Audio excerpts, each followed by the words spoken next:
It was supposed to be a competition. That is what everybody said heading into this offseason. Dillon Gabriel versus Shedeur Sanders, 2 quarterbacks, 1 starting job, may the best man win. But the moment Cleveland made their pick, it was not really a competition anymore. The cameras caught Dillon Gabriel and his fiancée's reaction live on television, and the body language, the expressions, and the silence said everything that needed to be said without a single word being spoken. But here is the thing, nobody should have been surprised. The signs were all there. The performances were there. The sideline moments were there. And the social media drama? That was there too. This is the full story of how Dillon Gabriel went from a promising 3rd-round pick to a player the Browns might move for a 7th-round pick, and why Shedeur Sanders is now completely untouchable in Cleveland. To understand how we got here, you have to go back to the exact moment this story changed direction. Dillon Gabriel suffered a concussion. That injury pulled him out of the starting lineup, and the Cleveland Browns had no choice but to hand the ball to Shedeur Sanders. Now here is where everything gets interesting, because Shedeur did not just fill in and survive. He walked in and handled his business like he had been preparing for that exact moment his entire career. That is not an exaggeration. That is what the coaches saw, and that is what the film showed. The Browns went up against the Las Vegas Raiders, and Shedeur Sanders was calm, composed, and efficient. He helped Cleveland secure the win, and coaches took immediate notice of how he processed the game.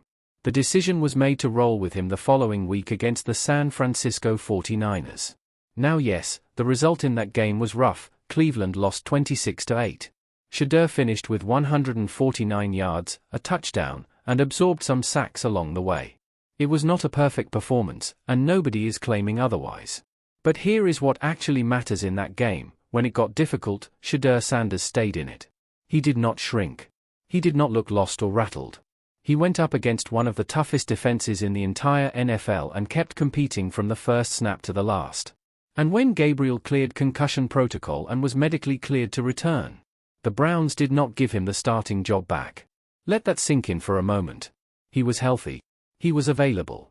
And the coaching staff looked at what Shedeur Sanders was doing and decided they were comfortable staying exactly where they were. That one decision communicated more than any press conference or public statement ever could have. When a coaching staff keeps a guy on the sideline even after the starter heals up, that is not an accident or an oversight. That is a message. That is the organization telling you exactly where you stand without ever having to say it out loud to your face. Gabriel went from starter to spectator in real time, and the competition, if you could even call it that at that point, was essentially decided right then and there. Now here is the part of this story that took everything off the field and dropped it directly into the public conversation, because what happened next did not stay inside the locker room. It jumped onto social media and made the entire situation 10 times messier than it needed to be. While Shedeur Sanders was under center, taking sacks, handling pressure, and doing the difficult and unglamorous work of starting an NFL game, Dillon Gabriel's fiancée, Zoe Caswell, was on TikTok. Her post was a video reacting to the Browns' loss to the 49ers, with a caption that read, "Browns lost. What's new?" That caption, in those 3 words, created a firestorm that the Gabriel camp was not prepared for. Fans saw it immediately. The backlash was fast and loud. Zoe rushed to explain herself, saying it was just a joke and not meant to be taken seriously. But in the NFL, the damage does not wait for your clarification. By the time the explanation came out, the narrative had already formed. Think about what that situation actually looked like from the outside. Your fiancé is on an NFL roster actively fighting for the starting quarterback position. The team is going through a difficult stretch of games. The quarterback who stepped in while your partner was injured is out there grinding, taking hits, and trying to lead an offense through one of the harder defenses in the league. And the public response from your camp is to laugh about a loss on TikTok? That is the kind of thing that gets noticed inside an NFL building, and it got noticed fast. Perception in professional football is everything. When a young quarterback is trying to establish himself and leadership noise comes from outside his camp that undermines the organization, it becomes part of the evaluation, whether anyone admits it openly or not. It reinforced a narrative that the Browns front office could not simply scroll past. And the contrast between what Zoe Caswell was posting publicly and what Shedeur Sanders was doing on that football field was not lost on anyone inside that building. This is what happens when social media gets tangled up in professional football. It stops being only about what happens during the 60 minutes of game time. Suddenly, everyone is watching everything, what you say, what your people say, how you carry yourself off the field, and what your inner circle communicates to the world when the cameras are still rolling. In that department, Gabriel's camp handed the Browns every reason they needed to look in a different direction. If the Browns' actions were not sending a clear enough signal, the media coverage arriving around the same time certainly was. Mary Kay Cabot of Cleveland.com, a journalist who has covered this team closely and had previously been one of the more skeptical voices when it came to Shedeur Sanders, came out and delivered one of the starkest assessments of Gabriel's standing with the organization that you will read anywhere. She said flat out that Gabriel is not really in the mix to start for the Browns in 2026. Read that again.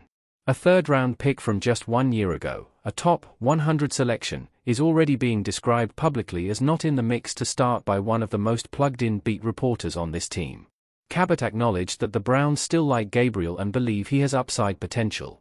But upside and starting are two completely different things in the NFL, and every player who has spent any time in professional football understands that distinction. When a reporter who spent months raising questions about Shedeur Sanders is now the same reporter saying Gabriel is not the answer, that tells you everything about how completely the narrative has shifted inside Cleveland. Cabot also reported that the Browns are open to trading Gabriel. And if the team adds another quarterback in free agency, which multiple reports suggest they are actively considering, then Gabriel could be moved for a late-round pick. We are talking a 6th-round pick. Maybe even a 7th. This is a player selected in the 3rd round just 12 months ago. That is not a gradual decline. That is a cliff. Words like upside and developmental may sound polite on the surface, but every NFL veteran knows exactly what those words mean in practice. They mean, we are not counting on you right now. They mean, you had your shot. They mean, we are moving forward without you. Gabriel started 6 games for Cleveland.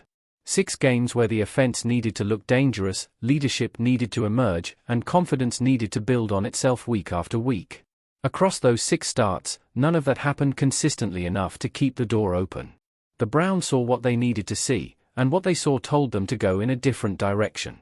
Now here is the other side of this story, because this is not only about what went wrong for Gabriel, it is equally about what Shedeur Sanders has done to earn this position.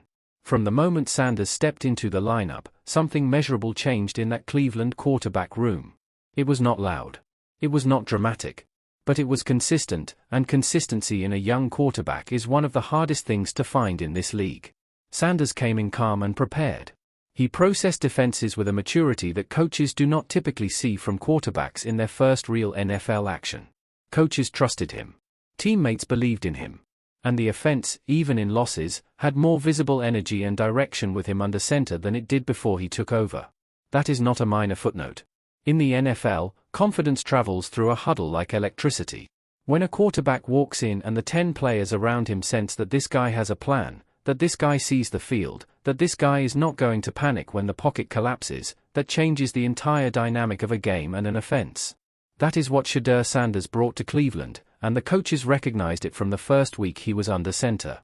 Compare that to what Gabriel produced across his 6 starts, an offense that never looked truly dangerous, flat energy in moments that required elevation, and performances that did not inspire the belief that championship-level winning demands.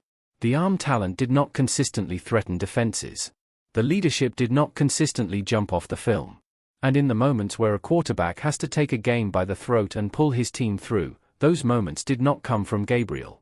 Andrew Barry addressed the situation almost with a laugh, saying he knows ain't nobody checking for Dillon Gabriel. That is a blunt and honest evaluation from inside the front office, and it tells you everything about where the organization has landed on this question. Shedeur Sanders is not perfect, no young quarterback is, and nobody inside Cleveland is pretending otherwise. He took sacks against San Francisco. There were rough individual moments. But the Browns are not searching for perfection. They are searching for the foundation of something real and sustainable. And in Shedeur Sanders, they believe they have found exactly that foundation. So where does Dillon Gabriel go from here?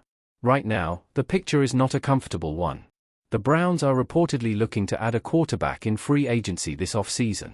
The moment that signing happens, Cleveland moves to 4 quarterbacks on the roster, which is already the maximum a team comfortably carries during the off-season period. That means a decision has to be made, and the decision will not be complicated for this front office. If the Browns sign a player who fits Todd Monken's offensive system more cleanly, and reports suggest that is exactly the type of player they are targeting, then Gabriel becomes expendable almost overnight. One phone call, one trade, one release, and a third-round pick from 12 months ago is suddenly looking for a new team to evaluate him. There is also the draft to factor in.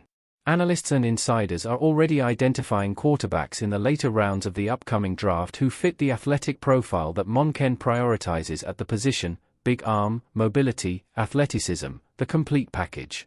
Players who can develop behind Shedeur Sanders while he leads the present. If Cleveland drafts one of those prospects, that further closes whatever narrow path Gabriel might have been clinging to. The real irony buried in all of this is that Gabriel was supposed to be part of the Browns' future when they selected him. The organization invested a third-round pick in him because they saw something worth developing. They gave him 6 starts to prove he could build on that investment. But instead of growing into the role and silencing the doubters around him, he faded into the background at the exact moment the spotlight was on him. And while Gabriel's camp was generating TikTok headlines, Shedeur Sanders was standing in the pocket and competing. Cleveland is not looking backward. The front office is locked in on building around their new starting quarterback, and unless something genuinely unexpected happens, Dillon Gabriel's time as a Brown is running out at a pace nobody predicted 1 year ago. If this story is telling you anything, it is that opportunity in the NFL does not wait, and it does not knock twice. Shedeur Sanders stepped into his window and climbed through it. The Cleveland Browns have found their quarterback, and that conversation, inside that building, is already closed. If you want to keep up with every development in this story and everything happening around Shedeur Sanders and the Browns, hit the like button right now and subscribe to the channel so you do not miss a single update. We cover this team and this quarterback closer than anyone, and we are just getting started.